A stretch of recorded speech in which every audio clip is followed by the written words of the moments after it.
You all know the current farm models with machinery to support livestock production and nutritious food for pigs. In this video, you will see a completely new model, the organic pig farming model.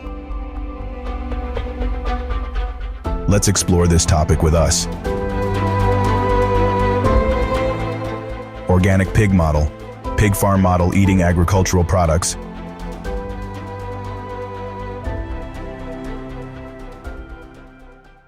Currently, I am in the western part of Iowa, home to the largest concentration of pig farms in the U.S.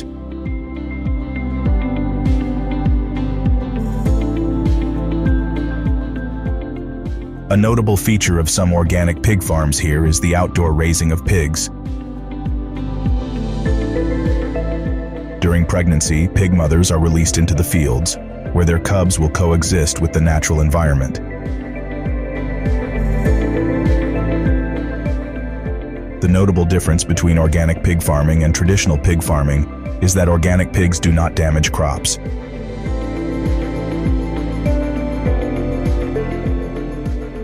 They choose large areas of land to build pig farms.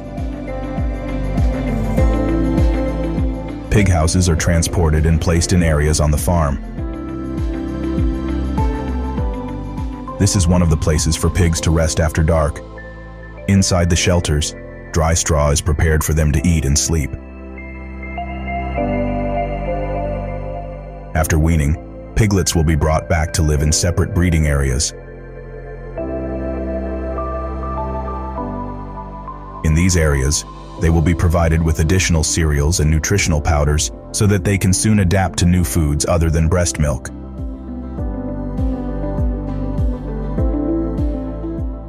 The large environment has comfortable space for them to run, jump, and play in the cage. After they can adapt to their new living environment, they will be released to search for food on their own.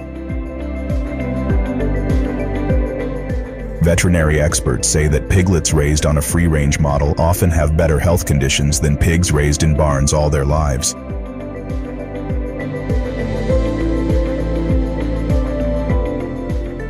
A pig mother usually gives birth to between 9 and 15 babies, and their breeding process involves less intervention to ensure the piglets have enough milk and are safe from threats from the natural environment.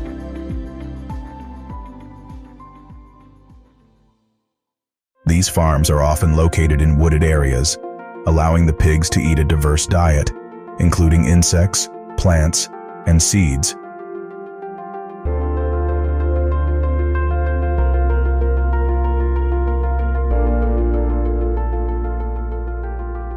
This improves the quality of pork and produces a product that is more prized than pork from large-scale farms, where pigs are often kept in cages for life.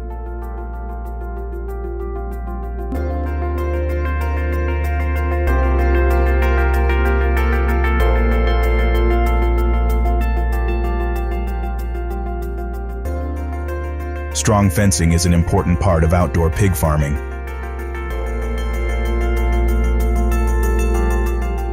Once the piglets are strong enough, they will be released and free to perform their natural behaviors. These pigs will live outdoors all their lives, only being locked into cages when the weather is too cold.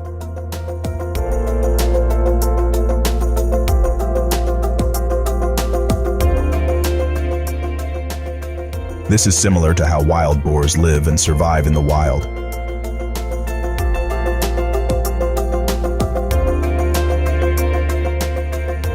In the U.S., fences around farms are essential to ensure the safety of pigs and prevent them from escaping into the woods.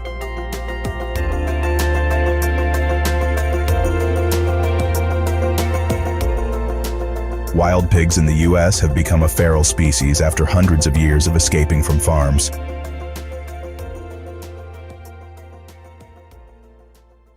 However, pigs raised outdoors have a different life. They usually live with their mothers for about 50 days, twice as long as pigs raised in the traditional model.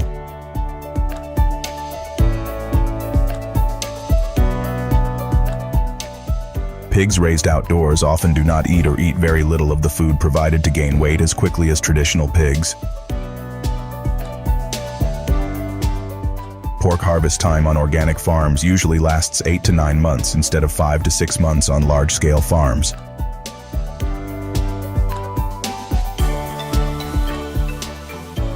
On organic pig farms in Iowa and other states such as North Carolina, Minnesota, and Missouri, the main feed for the pigs is usually silage and grain.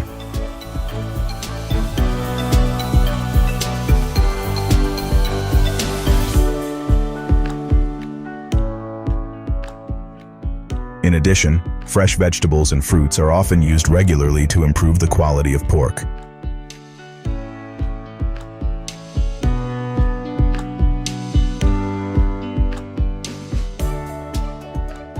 This means that organic pork has a high nutritional value and is a good choice for people who want to consume clean and healthy food.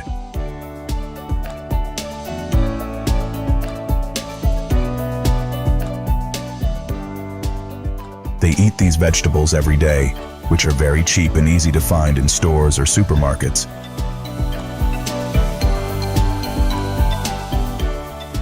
Not only that, they will be able to eat a number of different agricultural foods.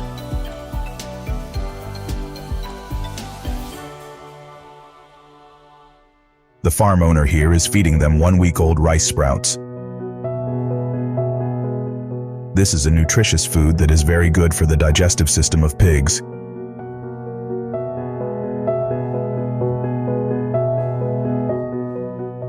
Sowing rice seeds is quite simple. The rice is soaked until it begins to germinate, then placed in trays placed in a closed watering and warming system. After about a week, the rice seeds will sprout and can now be fed directly to the pigs. Not only pigs, but any livestock species like to eat this type of food. A nutritious food that very few farms know about. Is your farm using this method of feeding pigs?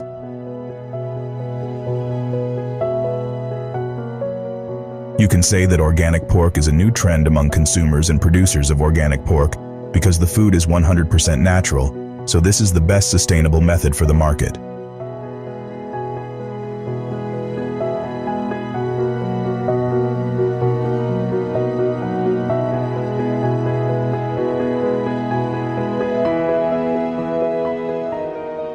Today, under the negative impacts on the environment, Mouse Farm and Agriculture believes that what we share here will help many farmers and all people who love agriculture in the world today.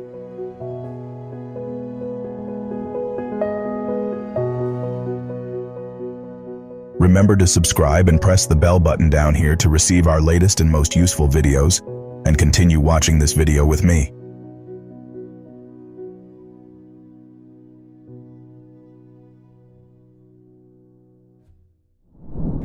Surprisingly, the main material for making paper is wood. The most common used trees for paper production are coniferous forest trees such as pine, tamarind, and cypress because of their high cellulose content. Before processing, the wood must be treated and separated into small logs. Wood-based paper production must comply with environmental regulation and requirements. Paper manufacturers must ensure that their wood sources are protected and sustainable, and that they comply with regulations regarding the use of chemicals in the paper making process. In addition, paper manufacturers must also implement waste treatment and recycling measures to minimize the environmental impact from the production process. First, the wood is washed with water as it passes through a conveyor belt. They are then crushed into wood chips and cooked in a decomposition furnace. They will be cooked in a temperature of 170 degrees Celsius with water and some chemicals to remove linings, a substance that creates the binding of wood fibers. Cellulose pulp will be separated from unnecessary waste, forming a large amount of pulp. Now it's time to shape the papers. The pulp is compressed into a large sheet of paper and pulled into rolls at a speed of about 80 to 90 km per hour. Through rollers, The previous layer of pulp is pressed into large paper sizes, then it was rolled up into scrolls. They are transported to another processing conveyor. At this point, the paper rolls are put into a machine to squeeze the water content in the paper out and reduce the moisture of the paper surface. They are then dried using several metal cylinders at a temperature of about 100 degrees Celsius. At the next stage, these giant rolls of paper are labeled with information by staff and using a device to coat them with a special compound to improve paper quality and increase shelf life. Each roll of these papers is about 8.6 meters long. Because of the large size, these paper sizes have to be chopped into smaller sheets for easy transportation and to suit the needs of consumers. Finally, they will be packed into the packaging and shipped to the buyers. This stage is done entirely by machines to ensure high precision. The toilet paper production line will have a few points that surprise you.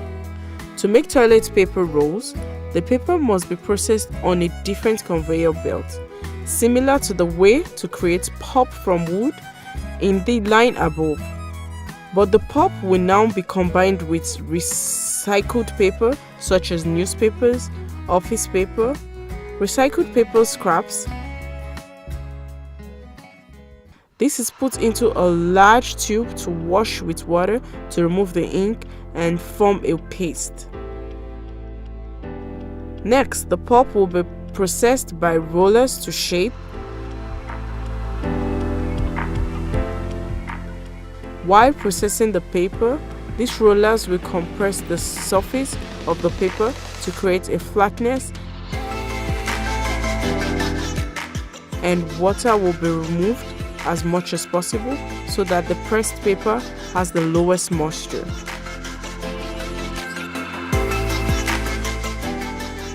A cylinder is heated to a temperature of 100 degrees Celsius to produce steam.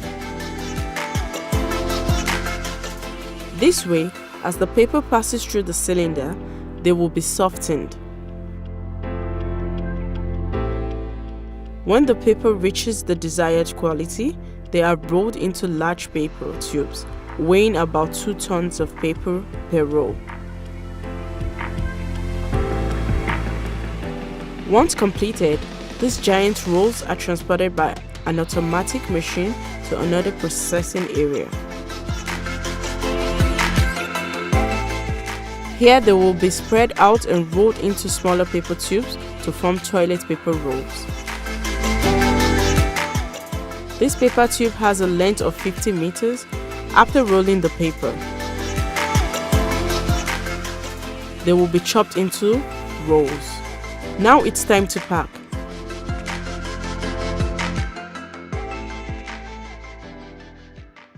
These small rolls of toilet paper run on a conveyor belt to the packing area.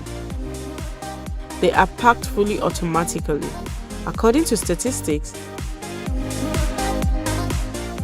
about 420 million tons of paper are produced each year to serve human needs, in which major paper consuming countries such as the United States, China and Japan have a wood consumption volume of about 300 million. So how do you feel about this video? And do you think that in the future a lot of machines are going to replace more humans? And how can we face that problem in the future? Please share your comments down below, as this is going to be very, very important to know pretty much from almost everyone, so that we can hear more opinions and get introduced to more solutions. Thank you so much for watching this video. Don't forget to share, like, and subscribe for more videos like this.